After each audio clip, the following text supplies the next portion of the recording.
Philippines has one of the best street foods in the world. In this video, I will show you 6 delicious foods that you can find in different street stalls scattered all over the Philippines. This street food can be a snack and a dessert also. It is a banana deep fried in oil, and then sugar is added onto the oil. You'll know when the banana cue is ready when the caramelized sugar has coated the banana.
This street food is basically a boiled egg wrapped in an orange batter. The eggs can either be quailed eggs, chicken eggs, or duck eggs. The batter consists of flour, cornstarch, water, and orange food coloring. It is dipped in sauce or vinegar. Tacos getting cold, so we take it to the crib. Television magic. Before we go on to the third street food, I would like to say that if you're curious about what the Philippines offers or different things to try in the country, I've also made a video about it and you can check them out if you want. This street food is composed of silken tofu, tapioca pearls, and a brown sugar syrup. For me, the best time to eat is when you just woke up in the morning because that's when the tofu is still warm and fresh.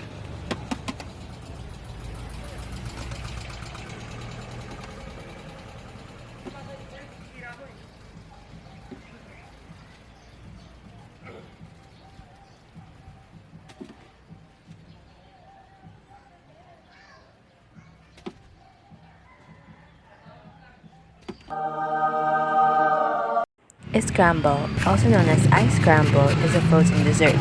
It can be of any flavor. In this video, it is chocolate.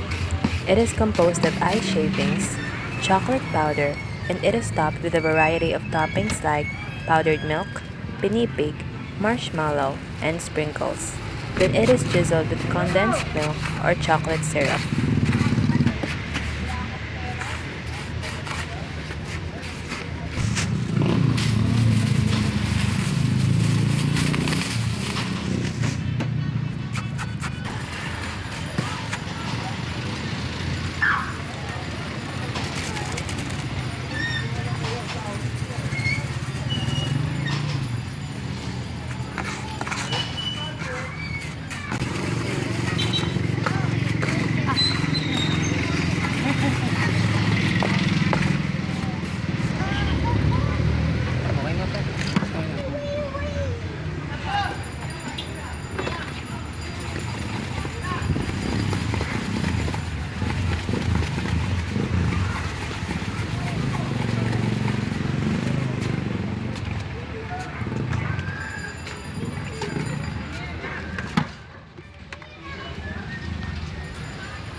Now this type of street food is similar to banana Q.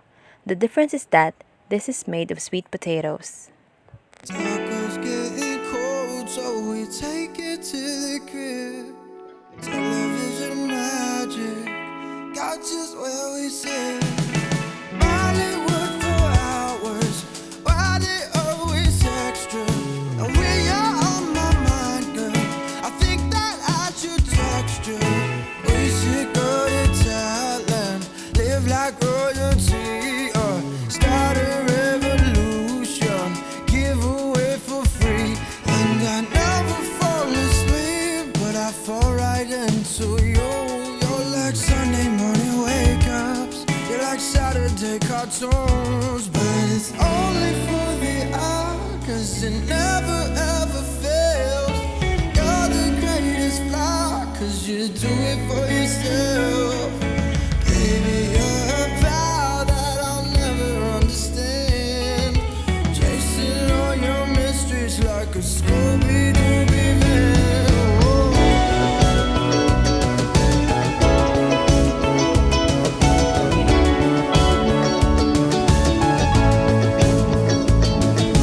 If you're giving love, darling, tell me what you choose. I've been searching lifetimes, picking up your clues, and I never fall asleep, but I fall right into you. You're like Sunday morning wake-ups, you're like Saturday cartoons, but it's only for the hour, 'cause it never ever fails.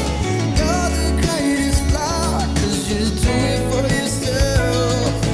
Baby, you're a power that I'll never understand, chasing all your mysteries like a Scooby-Dooby van.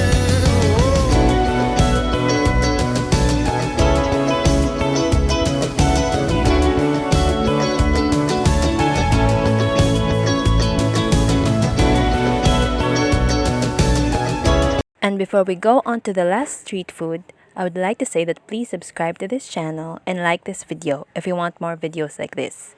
Thank you! The barbecue in the Philippines has different options. There is chicken liver, chicken intestines, pork, chicken head, chicken feet, chicken blood, hot dogs, and a lot more. They are grilled and basted with a barbecue sauce, and when it is cooked, you can dip it in vinegar or sauce.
Ay, ilan yung isa bawo?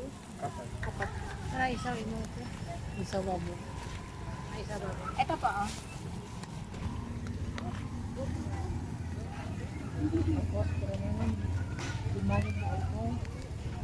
Ano ka? Yan na. Tacos getting cold, so we take it to the crib.